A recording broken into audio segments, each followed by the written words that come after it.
দুদিন ধরে নানা তথ্য বিশ্লেষণ এবং অভিযানের পর অবশেষে পুলিশের হাতে আয়েশা।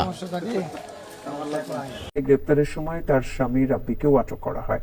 গৃহকর্মী আয়েশার বিরুদ্ধে চুরি সহ একাধিক অপরাধের রেকর্ড রয়েছে বলে জানিয়েছেন মোহাম্মদপুর জোনের অতিরিক্ত উপ পুলিশ কমিশনার জুয়েল রানা।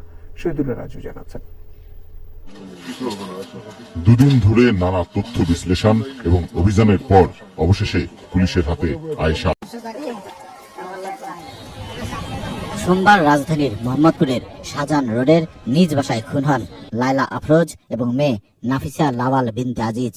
শুরু থেকেই সন্দেহ ছিল 4 দিন আগে বাসায় কাজ শুরু করা গৃহকর্মী আয়েশা, কিন্তু পরিবারের কাছে তার কোনো ছবি বা পরিচয়পত্র ছিল না।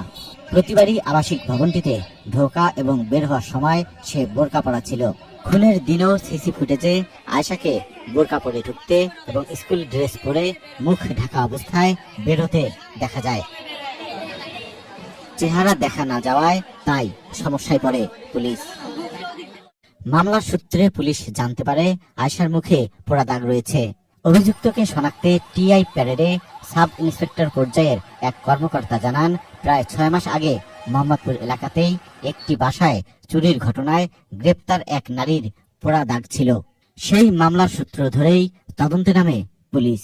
নিশ্চিত হয় আগে গ্রেপ্তার গৃহকর্মীর নামও আয়েশা।